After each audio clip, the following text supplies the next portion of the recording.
Hi hello అండి, ఎలా ఉన్నారు? నేనైతే చాలా బాగున్నాను. మీరందరూ కూడా బాగుండాలని మనస్ఫూర్తిగా కోరుకుంటున్నాను. సుగుణ వంటింటికి స్వాగతం. ఈరోజు మన వంటింట్లో కరివేపాకు నిలవ పచ్చడి ఏ విధంగా తయారు చేసుకోవాలో చూద్దాము.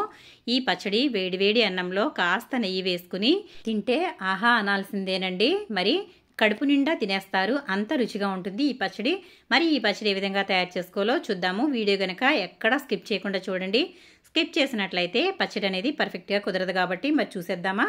Welcome back to my channel.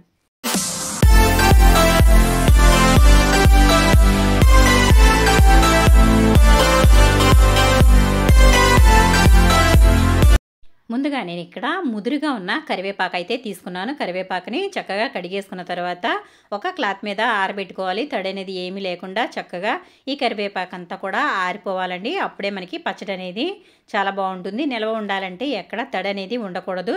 ఇప్పుడు ఈ విధంగా మనం కడిగి ఆరబెట్టుకున్న కరివేపాకు అయితే తీసుకుందాము. ఇప్పుడు ఈ కరివేపాకుని కొలుచుకుందామండి. మనం నిల్వ పచ్చడి తయారు చేసుకుంటున్నాం కాబట్టి కరివేపాకుని కొలుచుకోవాలి. అన్ని కొలత ప్రకారమే ఉంటే అప్పుడు మనకి పచ్చడి అనేది పర్ఫెక్ట్గా కుదురుతుంది. నేనైతే ఈ విధంగా రైస్ కప్ అయితే తీసుకున్నాను. ఈ రైస్ కప్లో కరివేపాకుని ఈ విధంగా మరీ నొక్కకూడదు, అలాగని పైన కూడా పెట్టకుండా మీడియంగా ఈ విధంగా ఒకసారి లోపల గంట పెట్టి కరివేపాకు అయితే మనం కొలుచుకోవాలి. నేనైతే 5 కప్పుల వరకు కరివేపాకు అయితే తీసుకుంటున్నాను.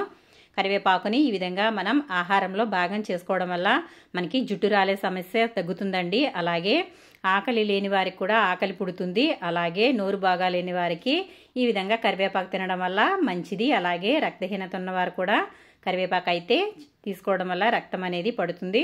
నేనైతే 5 కప్పుల కరివేపాకు అయితే తీసుకున్నాను. అలాగే అదే కప్పుతో ఈ విధంగా అరకప్పు వరకు చింతపండు అనేది తీసుకుంటున్నాను. చింతపండులో కాడలు గింజలు ఏమైనా ఉంటే వాటన్నిటిని తీసేసుకుని ఈ విధంగా మనం ఒక గిన్నెలో వేసుకుని వీటిని కడుక్కోవాలండి ముందు. ఎందుకంటే డస్ట్ అంతా కూడా ఉంటుంది కదా, ఇదంతా బాగా కడుక్కోవాలి. ఇలా కడుక్కున్న తర్వాత మనం ఇది వేరే ఒక గిన్నెలో వేసుకుని అందులో మనం కొంచెం వాటర్ వేసుకుని ఇది ఉడికించుకోవాలి. చూడండి, కరివేపాకు నేనైతే శుభ్రంగా కడిగేసాను. కడిగేసిన తర్వాత అదే గిన్నెలో ఒక 2 కప్పుల వరకు వాటర్ అయితే వేస్తున్నాను. అంటే మనం అరకప్పు చింతపండు తీసుకున్నాం కదా, మనం వాటర్ అయితే 2 కప్పుల వరకు వాటర్ వేసుకుంటున్నాను. ఇప్పుడు ఇది స్టవ్ మీద పెట్టుకుని స్టవ్ వెలిగించుకుందాము. ఇది బాగా ఉడకనివ్వాలి. చింతపండు ఉడికినట్లయితే పచ్చడి అనేది బాగుంటుంది మనకి. అలాగని వాటర్ బాగా మరక్కోకుండా స్టవ్ ఆఫ్ చేసినట్లయితే పచ్చడి అనేది నిల్వ ఉండదండి. కాబట్టి చక్కగా చింతపండు అంతా కూడా ఈ విధంగా బాగా ఉడికిపోవాలి. ఇప్పుడు మనం స్టవ్ ఆఫ్ చేసుకుందాము. ఇప్పుడు స్టవ్ ఆఫ్ చేసుకున్న తర్వాత ఇంకొక స్టవ్ మీద బాండి పెట్టుకుని స్టవ్ వెలిగించుకోవాలి. ఇందులో మనం దీంట్లోకి కావాల్సిన దినుసులన్నీ కూడా వేయించుకుందామండి. ఈ విధంగా స్టవ్ వెలిగించుకున్న తర్వాత ఈ బాండి కొంచెం వేడవనివ్వాలి. అందులో 1 స్పూన్ మెంతులు, 1 స్పూన్ ధనియాలు, అలాగే 2 స్పూన్ల ఆవాలు వేసుకోవాలి. అలాగే అర స్పూన్ వరకు జీలకర్ర వేసుకోవాలి. మనం 5 కప్పుల వరకు కరివేపాకు అనేది తీసుకున్నాం కాబట్టి ఈ విధంగా దినుసులు అనేవి వేసుకోవాలి. మీరు ఒకవేళ ఇంకా ఎక్కువ చేసుకోవాలనుకుంటే దీనిని బట్టి క్వాంటిటీ అనేది పెంచుకోవచ్చు. అలాగే తక్కువగా చేసుకుంటే తగ్గించుకోవచ్చు. ఇలా వేసుకోవడం వల్ల చక్కగా మనకి పర్ఫెక్ట్గా అనేది మసాలా అనేది సరిపోతుందండి. ఇప్పుడు ఇదంతా కూడా చక్కగా బాగా ఎర్రగా వేగనివ్వాలి. ఇలా అయితే వేగనివ్వాలి, అలా అని మాడిపోనివ్వకూడదండి. ఇలా అయితే చక్కగా పర్ఫెక్ట్గా వేగినట్లు. ఇప్పుడు ఒక గిన్నెలోకి అయితే తీసేసుకున్నాను. అలాగే అదే బాండీలో కొంచెం ఆయిల్ అయితే వేసుకుంటున్నాను. ఇప్పుడు ఇందులో మనం కడిగి ఆరబెట్టుకున్న కరివేపాకు అయితే వేసేసుకుందాము. కరివేపాకుని ఈ విధంగా నిల్వ పచ్చడి చేసుకోవడం వల్ల ఇది దగ్గర ఒక 3-4 నెలలు అనేది నిల్వ ఉంటుంది.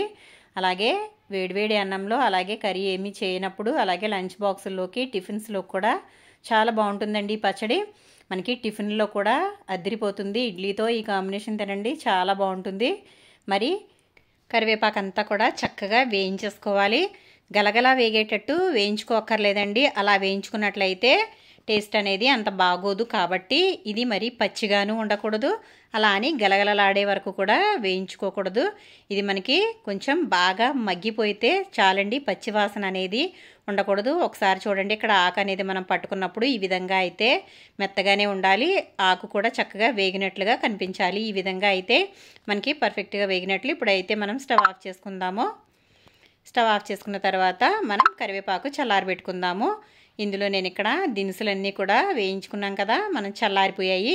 అలాగే చింతపండు కూడా చల్లారిపోయిందండి. ఇది ఏమాత్రం వేడిగా అనేది ఉండకూడదు. వేడిగా ఉన్నట్లయితే పచ్చడి అనేది పాడైపోతుంది. ఇప్పుడు మనం వేయించుకున్న దినుసులు అయితే మిక్సీ పట్టుకుందాము. ఈ విధంగా నేను చిన్న జార్లో అయితే వేసుకుని చక్కగా మెత్తగా పొడి అయితే చేసుకున్నాను. అలాగే ఇంకొక జార్ తీసుకుని అందులో మనం వేయించి పెట్టుకున్న కరివేపాకు అయితే వేసుకుందాము. ఇది కొంచెం కచ్చా పచ్చాగా అయితే మిక్సీ పట్టుకుందాము. చూసారు కదా, ఒక్కసారి అయితే నేనైతే ఈ విధంగా పట్టుకున్నాను. ఇప్పుడు మనం ఇంకొక జార్లో మనం మసాలా దినుసులు అనేవి వేసాం కదా, ఇవి కూడా ఈ పౌడర్ వేసేసుకోవాలి. అలాగే మనం 5 కప్పుల కరివేపాకు తీసుకున్నాం కాబట్టి ఇందులో ఒక అరకప్పు దగ్గరగా సాల్ట్ వేసుకోవాలి. అలాగే అరకప్పు వరకు కారం అనేది వేసుకోవాలి. నేను ఇక్కడ పచ్చళ్ళ కారం తీసుకుంటున్నానండి. ఈ కారం అయితే మనకి చాలా బాగుంటుంది. ఇదంతా కూడా ఒకసారి బాగా మిక్సీ పట్టుకోవాలి. ఆ తర్వాత మనం ముందుగానే ఉడకబెట్టి చల్లారబెట్టుకున్న చింతపండు అయితే వేసేసుకోవాలి. ఈ విధంగా మనం తీసుకున్న కరివేపాకుకి ఈ దినుసులన్నీ కూడా పర్ఫెక్ట్గా మెజర్మెంట్ అనేది సరిపోతుందండి. ఎందుకంటే ఇంకా ఎక్కువ వేసుకుంటే పచ్చడి అనేది ఎక్కువ తక్కువగా ఉంటుంది. ఇదైతే పర్ఫెక్ట్గా సరిపోతుంది.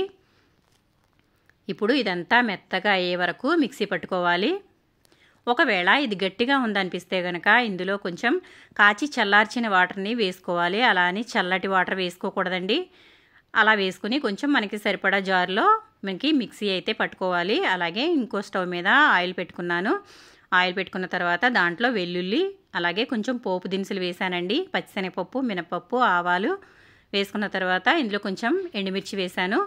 మనకి ఈ విధంగా పోపు అనేది వేసుకోవడం వల్ల పచ్చడి అనేది చాలా రోజుల వరకు నిల్వ ఉంటుంది. మనం ఎప్పుడైనా నిల్వ పచ్చళ్ళు పట్టుకునేటప్పుడు ఇందులో వేరుశనగ నూనెతో అయితే తాలింపు వేసుకోవడం వల్ల పచ్చడి అనేది చాలా బాగుంటుంది.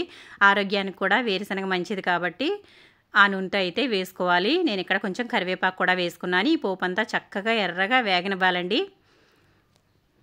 ఇప్పుడు స్టవ్ ఆఫ్ చేసుకుందాము. ఈ విధంగా స్టవ్ ఆఫ్ చేసుకున్న తర్వాత ఈ పోపు అంతా కూడా చల్లారిపోవాలి. ఇది వేడిగా ఉండకూడదు. వేడిగా ఉన్నట్లయితే పచ్చడి అనేది ఆవిరి ఉండిపోయి పచ్చడి అనేది పాడైపోతుంది. పూర్తిగా చల్లారిన తర్వాత మాత్రమే ఈ విధంగా మనం పచ్చడిలో కలుపుకోవాలి. ఇప్పుడు మనం మిక్సీ పట్టుకున్న పచ్చడి అంతా కూడా చల్లారిపోయిన పోపులో అయితే వేసేసుకుందాము. ఈ విధంగా మనం అన్నీ వేపుకున్నా కూడా ప్రతిదీ చల్లారిపోవాలండి. చల్లారిన తర్వాత మాత్రమే పచ్చడి అనేది ఈ విధంగా వేసుకోవచ్చు. ఈ విధంగా తయారు చేసుకున్న కరివేపాకు నిల్వ పచ్చడిని ఎందులోకైనా సరే సైడ్ డిష్గా వాడుకోవచ్చు.